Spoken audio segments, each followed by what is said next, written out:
Switching hands, now I'm your moderator, and I'd like to introduce our next speaker. Our next speaker is Pablo Jordi, who's the CEO of Piccola Oi, and he's also an animation producer who's done work with the Angry Birds tunes. He creates transmedia content for kids on a global scale. Please welcome Pablo Jordi. Thank you.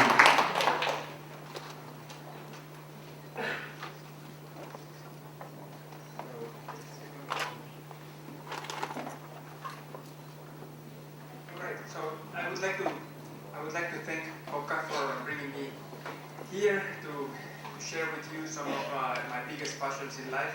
One has to do with digital entertainment for children, and the other one is the Angry Birds tunes. This is my first time in Korea, and of course the first time in DICON, so I'm a bit curious to know about you. So may I ask how many people in the audience work in the animation business? Would you please raise your hands? Somebody in animation? Okay, thank you.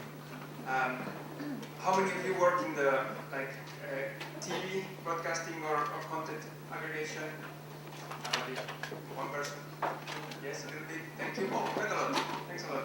Is there anybody from the gaming industry? Okay, we have more. Yes, not bad. So it's good. Thank you. So I have to apologize beforehand because my presentation is going to be very personal.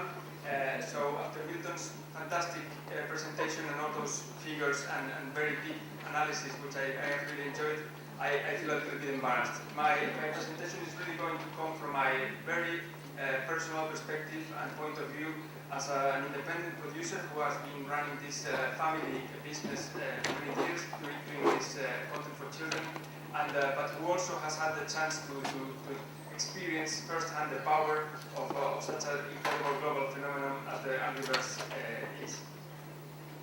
So I'll start speaking a little bit about myself, but not too long. I'm a Spanish producer who lives now in Finland. I moved to Finland 2 years and a half ago. And before that, I lived in Barcelona, where I ran this animation. Oh,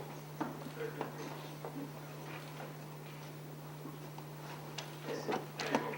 Yes, so in Barcelona, I ran this animation studio called Storfisk, which means big fish in Swedish language. It was kind of deliberately ironic at the time because it was a really small company. So basically it was me and my wife, Veronica Lasenius. Eventually we got some proper team and we produced 3 animation series. 2 of them were created by Veronica, Sari and Fungi. Even our son Lucas, since he was a little baby, he contributed to the company business because he was there in the important business meetings, eating his porridge, and he also made one of the early storyboards for one of the TV series of Sari. So he made the storyboard for one of the episodes. Now he's 11, he doesn't care about the family business that much anymore. He's busy with his own YouTube channel and also drawing crazy Pokemon stuff for his Instagram. So Barcelona, I don't know if you know it, it's a really nice place to live. There's good food, there's the sun, and also there's a long tradition in the industry of animation. It comes to my mind some of the Korean Catalan co-productions that I know of, like the Canimals, which is a co-production between Bus and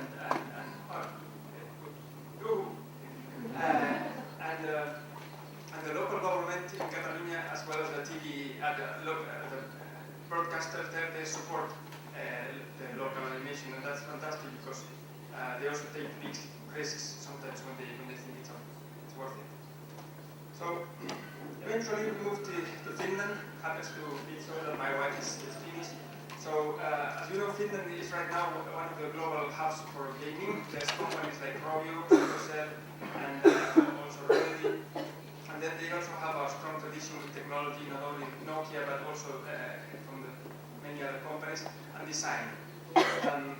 We started a new company there called Piccola, which means little fish in Finnish this time. And the purpose of this company was to address a really important problem. And it is that children right now are spending a lot of time and a lot of money playing games that are not suitable for them because they have a lot of apps and in-app purchases. So it is an urgent and hot topic which people are really trying to find a solution for. And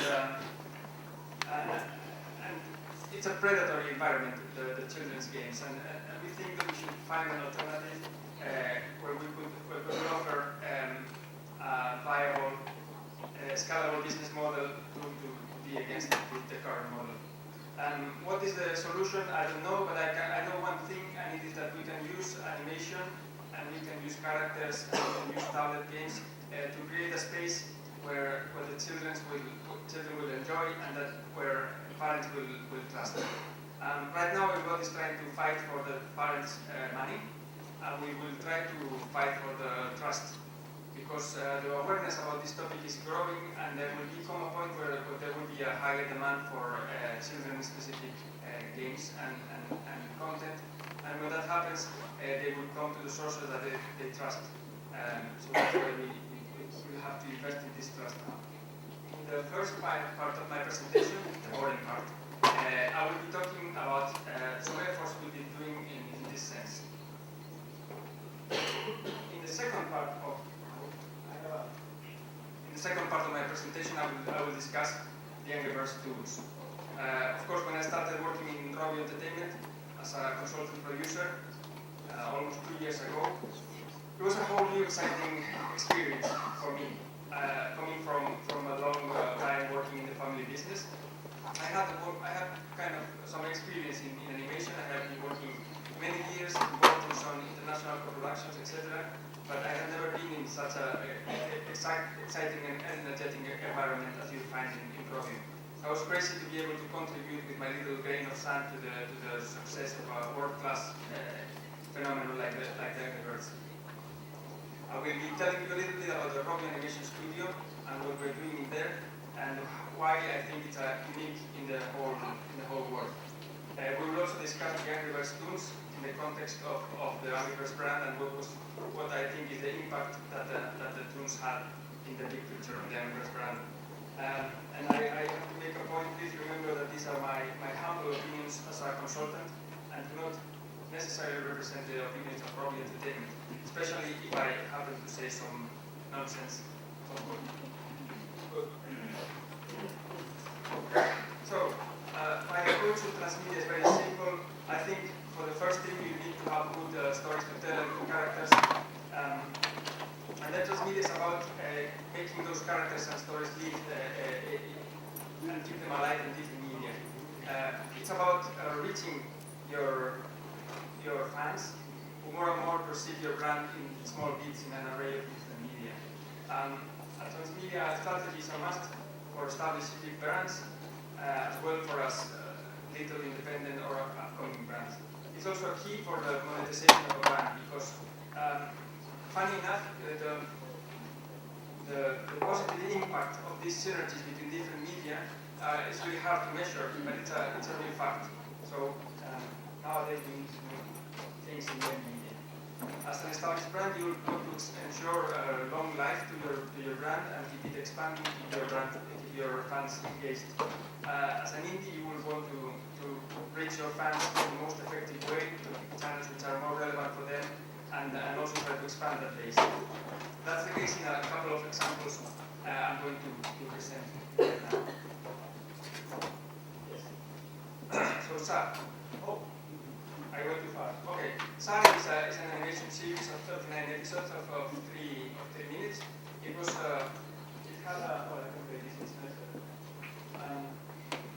It had quite a decent TV distribution in about 18 countries, including Japan and Sweden and Finland, and also quite a lot in Latin America.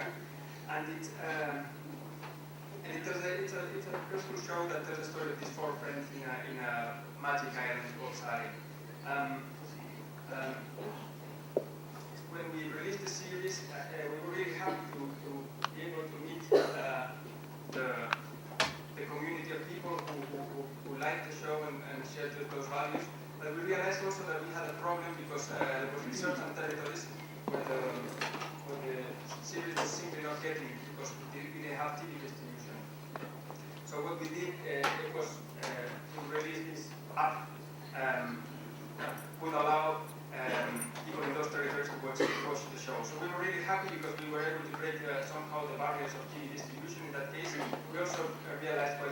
that this app had the potential of becoming a living platform where we could have fans coming back for more and eventually meeting new content. Right now, you can see a free episode every week, or you can download the whole series. And we have plans to update the app with some surprises very soon, and getting the Android version as well.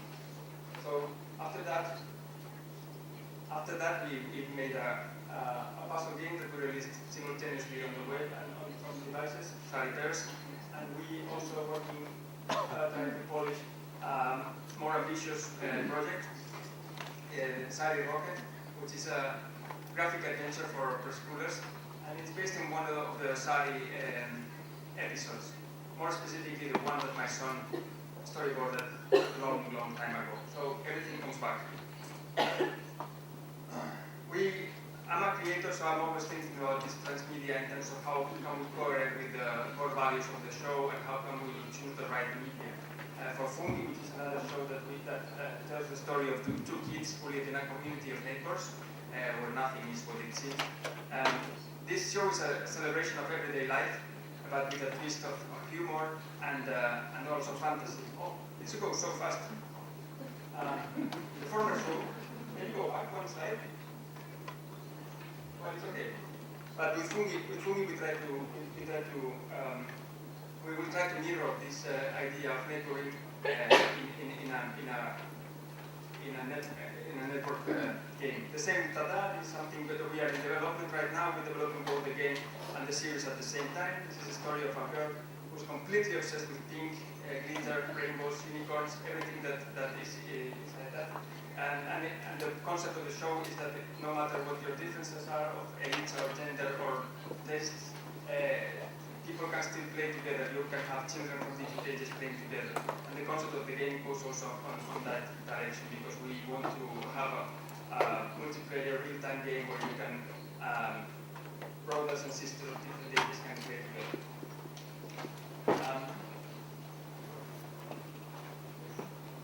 This is the very last project we are working on. It's based on a comic book, so the logical path for this one will be to start releasing the comic and or a webtoon, and then developing the TV series. So you can, after working on these smaller projects, you can imagine what was my excitement when I was invited to take part of the Angry Birds Toons team. Angry Birds Toons is a really different case, pretty unique in the world. And when they first thought about making the TV series, the audience, the fan base was already there. It was huge. It started from this enormous fan base from the successful Angry Birds game. When it was first premiered, the series, the number of downloads of the game, I think they were around 1.7 billion. So that's quite a lot, I think. The decision to make a toon based on to explain the story of the birds and the piggies was brilliant, and it was really much in line with the values of the series and the values of Robbie Entertainment as a company. This is moving out without me touching. So, because the motto in Robio is to delight the fans, and that's so they have this from really long time. They had this intention to tell more about the stories of these characters. I'm going to explain a little bit about the Robio Animation Studio. Robio is a big company with different business units, and the Robio Animation Studio is very particular. And I'm really happy to explain what we are doing there, because I think it's unique. Robio Animation started working on the Angry Birds Toons in 2012, but in fact it started a bit earlier with the acquisition of Combo Studio from Robio, so they bought it, and then they started working on this. And it's an international mix of talent, where you can find people that come from big studios in the US and in Europe. There's some people from Artman, Walt Disney Studios. That's mixed with really young talent from Finland. So it's a strange combination. I didn't say, but of course, Robio is based in Helsinki, Finland, and one common idea about the Robio Animation Studio could be that they are only making the trailers and the promos for their games. That's not They have plenty of original content. Now, yes. Apart from the Aniverse Toons, there's a couple of original TV series. I don't know if you have heard about them or seen them. One of them is the Piggy Tales, which tells us about what the naughty little piggies are doing when the birds are not dead to spoil their fun. And it's quite a silly, nice little series in CG that looks like a little bit like stop motion. It's really worth seeing. Can you go back? I think something strange is happening in my presentation. Every time it goes faster and faster. So I'm getting stressed. How do you get back with this? Can you play back? Thank you. Yes. Excuse me for that. So yes, and then we have Stella series. Has anybody in the audience seen any of these series? Have you ever heard of it? You? Okay, thank you. Okay, I hope maybe after this presentation you will get to know them a little bit better. I really hope so. Stella is a spin-off of the Aniverse Toons. It's about this pink bird and about her 5 very, very best friends. And it shows us another part of the universe that we didn't know about, the Golden Island. So, apart from the Aniverse Toons, from the Piggy Tales and Stella, there's a lot of material that's being created in the Robbie Animation Studio, and most of it goes really is helping to engage with the fans. But I'm really I'm a big fan of the Robbie Animation Studio because some of the guys that work there are completely crazy. They make really interesting stuff. When you think about the small pieces that they have done, not only the mashups like the Star Wars thing or the Transformers animated pieces, they also make a lot of live action pieces, like some of the ones that they made for Stella brand, like mixing concepts of fashion and the characters. They are also making these crazy campaigns. They have 2 campaigns I'm thinking about now. One is a campaign that they made with Apocalyptica. Apocalyptica, if you don't know, is a rock band who became really popular. It's also a Finnish national band. So they became really famous because they made these cover songs of Metallica with their violoncellos. So that's already quite crazy. And then on top of that, you can put the Angry Birds and it becomes really, really funny. They made recently this video where they were playing the Angry Birds song with their violoncellos and rock and rolling a lot. It's really incredible. They also made another piece I like a lot, which was featuring one former president of Finland, Martti Ahtisaari. This ex-president of Finland, he was also a Nobel Prize. And this short piece that they created was showing his efforts. He was talking to both the birds and the piggies, trying to make them sign a treaty of peace. It was awesome. How can they do that? So how can you get a Nobel Prize to make something like that? It's incredible. So just so that I can breathe a little bit, I'm going to play a video of the Universe Transformers. I don't know if you've seen this trailer for the game. It's awesome. I'll play it now.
but I love it. The other thing that makes the Pro Animation Studio very unique is the Toons TV channel. The Toons TV channel recently last summer it reached 3 billion views a month, which is quite incredible, I think. And it's a channel that you can watch online on www.toons TV, but also through all the Angry Birds games and also in some selected VOD partners like Samsung TVs. I'll go a bit faster now. So that's one of the world's biggest video networks in the world. It was launched in March 2013, trying to leverage the install base of the Angry Birds games also. It quickly went to 1 billion views, and now, as I said, it's 3 billion and counting. It features all the original IP from the Romeo Animation Studio, but also third-party content like stuff from Artman, Shilam, and also Tetra Kuka. And it's also free. Yes. And it's free, as in free here. So maybe you have to watch some ads, but it's worth it. I'm going to play the trailer for the Angry Birds 2 Season 2. I have 5 minutes, so now I'm going to spike it faster and faster.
Yes, so we'll get finally to the matter 5 minutes before October of what does it mean, the Angry Birds Toons in this context of transmedia, what does it mean in terms of enriching the Angry Birds brand.